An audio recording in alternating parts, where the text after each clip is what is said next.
Ghana had recorded 21 confirmed cases of infections, with virtually all the cases being imported. I took the step to close all our borders, and I ordered a mandatory quarantine and testing of all the 1,030 persons who arrived at the airport at the time of the announcement till the day the borders were closed. Indeed, 78 of the persons put under quarantine have since tested positive for the virus. It is these additional confirmations that have increased dramatically our total number of cases to 137. Indeed, 97% of all confirmed cases are travelers who brought the disease from outside our shores. Of the remaining 59 confirmed cases, 53 are receiving treatment and are doing well, and they will be discharged should their second test results prove negative. 14 of them are being managed at home in self-isolation. 4 persons who were tested positive for the virus but were aged and had other serious underlying medical conditions have lost their lives. May their souls rest in perfect peace. Thankfully, 2 persons have made full recoveries. Fellow Ghanaians, the oath of office I swore on 7th January 2017 demands that I dedicate myself to the service and well-being of you, the Ghanaian people. It is my job to protect you, and I'm determined to do just that. As I've said before, all the government is doing is intended to achieve 5 key objectives: limit and stop the importation of the virus, contain its spread, provide adequate care for the sick, limit the impact of the virus on social and economic life, and inspire the expansion of our domestic capability and deepen our self-reliance. Thus far, we have succeeded in halting any more importations of the virus into our country. And I thank the overwhelming majority of you for adhering to the good hygiene and social distancing protocols announced in my first broadcast to you.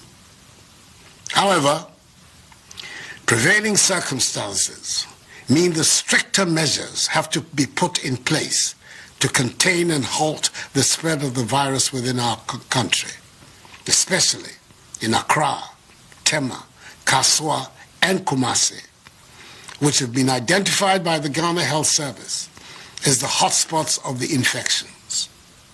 In doing this, we cannot afford to copy blindly and do all the things some other well-developed countries are doing. There is no one-size-fits-all approach to this pandemic. We have a unique situation in our country, and we must take it into account in dealing with the disease, whilst meeting all the 6 key WHO guidelines on the most effective ways of combating the pandemic. Even though it may be said that the number of our infections is still relatively low, if we act now, purposefully, we have a chance of preventing an escalation of our numbers. So, effective 1 a.m. on Monday, 30th March, some 48 hours from now, I have imposed, pursuant to the powers granted the President of the Republic under the Imposition of Restrictions Act, 2020 Act 1012, restrictions on movement of persons in the Greater Accra metropolitan area, GAMA, which includes Awutu Senya East Municipality, and the Greater Kumasi metropolitan area and contiguous districts for a period of 2 weeks, subject to review. It will give us the opportunity to try to halt the spread of the virus and scale up effectively contact tracing of persons who have come into contact with infected persons, test them for the virus, and if necessary, quarantine and isolate them for treatment should they prove to have the virus.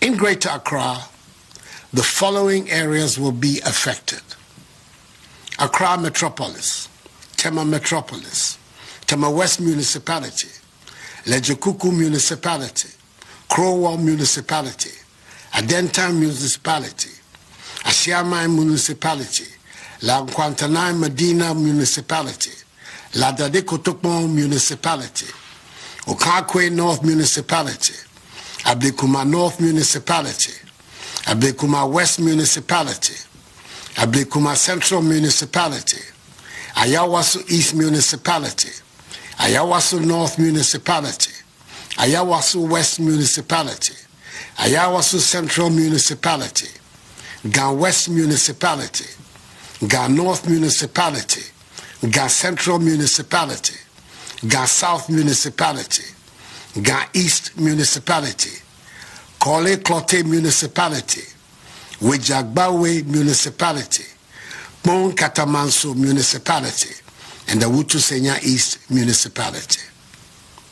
In the Greater Kumasi metropolitan area and contiguous districts, the following areas are affected: Kumasi Metropolis, Asokwa Municipality, Swami Municipality, Old Tafo Municipality, Oforikro Municipality, Asokore Mampo Municipality, Kwadaso Municipality, Echiman Wabieja Municipality, Kwabre East Municipality, Ejeso Municipality, Efija Kwabre South District, Bosomche District, Echima Kwanwoma District, and Echima Wabiaja North District. This, in essence, means that everyone resident in these areas must stay at home for the next 2 weeks. However, if you must go out, it must only be to get essential items such as food, medicine, water, undertake banking transactions, or to use public toilet facilities. But as much as possible, stay at home. There shall be during this period no intercity movement of vehicles and aircraft for private or commercial purposes for the areas of the restrictive measures, except for vehicles and aircrafts providing essential services and those carrying cargo. Riders of motorbikes are not allowed to carry any additional person, and all intracity passenger vehicles, such as trotros and taxis, must reduce the number of passengers in order to observe appropriate social distancing and hygiene protocols. Additionally, all commercial vehicle stations shall observe appropriate hygiene protocols and social distancing. The Ministry of Transport has engaged the transport operators and unions in this regard.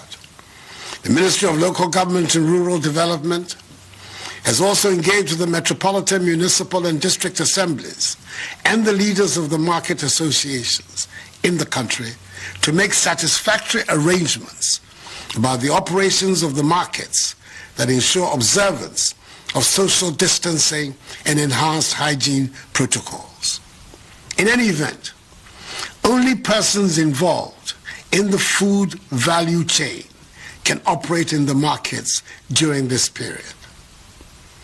Individuals and institutions providing the following services shall be exempted from the restrictions: members of the executive, legislature, and the judiciary.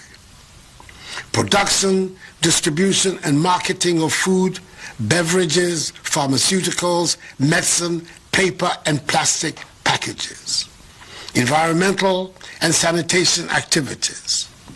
Staff of VALCO, road and railway construction workers, mining workers, fisherfolk, members of the security agencies assigned lawful duties, staff of electricity, water, telecommunications, e-commerce, and digital service providers, and staff of fuel stations.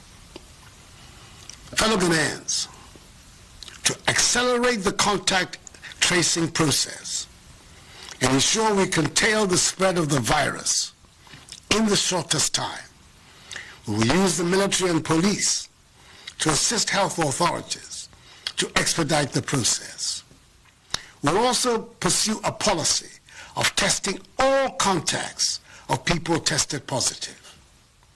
The affected areas, and indeed all other regions, have earmarked designated isolation and treatment centers for the management of suspected and confirmed cases, as well as the selection of facilities for mandatory quarantine is being carried out. An intensive public health education and community awareness on social distancing and hand washing will be carried out. It is very important that we protect all healthcare providers with personal protective equipment to make sure that they do not contract the virus in the process of protecting our lives. Government has therefore taken delivery of additional PPEs, and more are being procured. Distribution of 17,000 coveralls, 350,000 masks, 17,000 goggles, 2,400 non-contact thermometers, 350,000 gloves, 25,000 sanitizers, and 30,000 test kits are ongoing for healthcare personnel and those undertaking contact tracing and testing. We're recruiting 1,000 community health workers and an additional 1,000 volunteers to help in this endeavor. 100 pickup vehicles and 2,500 tablets have been mobilized for the exercise.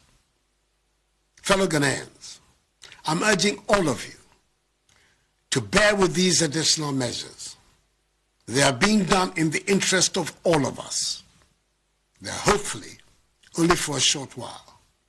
These additional measures, together with those earlier announced, are what will help us defeat the virus. And we must be united in our determination and efforts to overcome this challenge. This certainly is not the time for politicking or the display of partisanship. The virus does not care which party you belong to.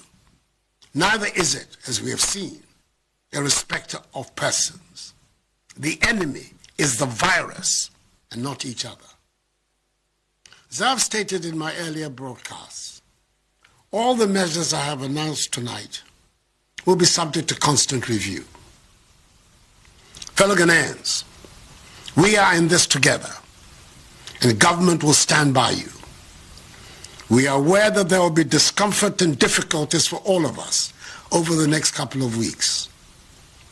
As a responsive government, we will continue to implement bold measures to mitigate the impact of the coronavirus on businesses and households and ensure that job losses are minimized. The Minister for Finance has been directed by me to prepare for approval by Parliament a coronavirus alleviation program to address the disruption in economic activities, the hardship of our people, and to rescue and revitalize our industries. He will then immediately make available a minimum of 1 billion cedis to households and businesses, particularly small and medium-scale enterprises. The commercial banks are, in addition, responding to the Bank of Ghana's 1.5% decrease in the policy rate and 2% in reserve requirement, with a 3 billion CD facility to support industry, especially in the pharmaceutical, hospitality, service, and manufacturing sectors. We're providing additional relief, such as extension of the tax filing date from April to June, a 2% reduction of interest rates by banks, effective 1st April 2020, the granting by the banks of a 6-month moratorium of principal repayments to entities in the airline and hospitality industries, i.e. hotels, restaurants, car rentals, food vendors, taxis, and Uber operators. All other sector credit exposures will be reviewed on a case-by-case basis. Mobile money users can send up to 100 CDs for free, and 100% to 300% increase in the daily transaction limits for mobile money transactions. Let me also reiterate that the ban on public gatherings, religious or social, is still in force. Anyone, irrespective of status, religion, or ethnicity, who is found to be flouting them will be dealt with fully in accordance with law. The security services have been clothed with the necessary power to enforce these measures, and I assure you they will do so responsibly, but without fear or favor, ill will or malice.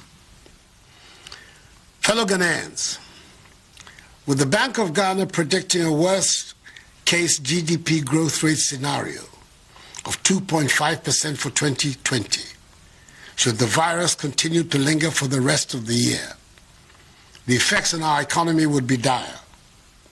However, as we have demonstrated over the course of the last 3 years, where we inherited an economy that was growing at 3.4% and transformed it into one which has grown by an average of 7% over the last 3 years, I assure you that we know what to do to bring back our economy back to life.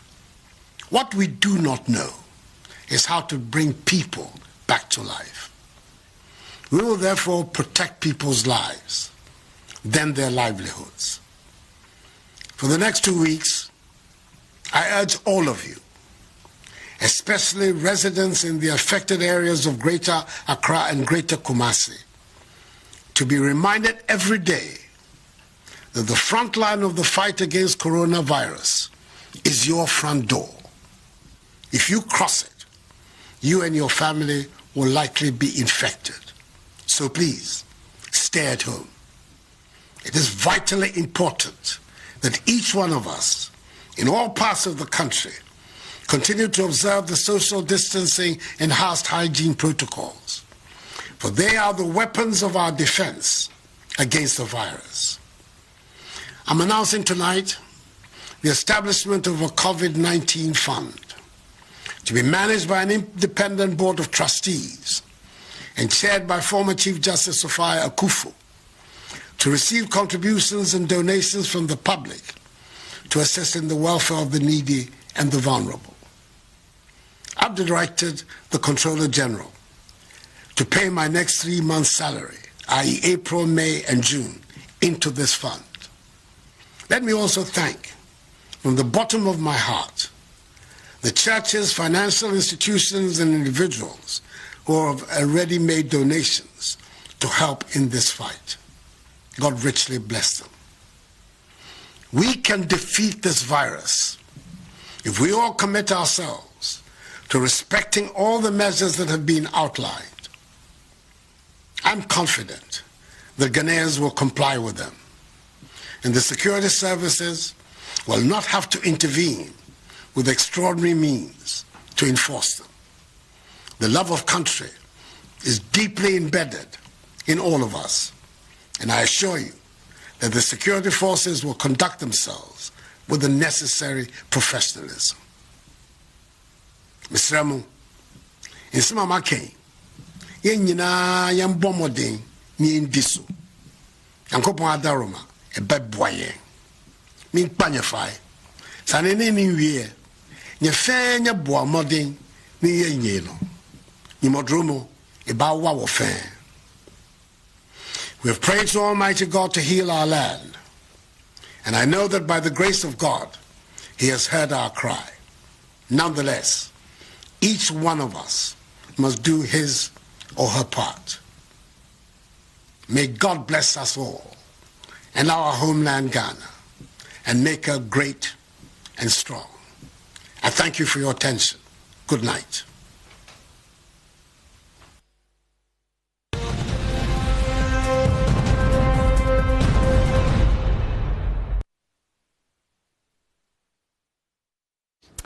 His Excellency, the President of the Republic of Ghana, Nana Addo, has spoken. And I believe we have all heard and will follow suit. And I managed to put down a few notes of what he has been saying. It was pretty fast, but I'll just want to mention, I think the most important for most of us will be the areas that he mentioned, or the towns and cities or the constituencies that he mentioned. So the few I was able to capture, I'll go over them. Subsequently, we'll get the full detail from government, and then it will be public knowledge. So we will soon be speaking to Deputy Health Minister Alexander Aban. He's joined us on the line. First of all, let me just go straight to him. Deputy Health Minister. Good evening, Mr. Aban, and thank you for joining us. Good evening. Good evening to your child listeners. Clearly, the president, this is the fourth time he's addressed the nation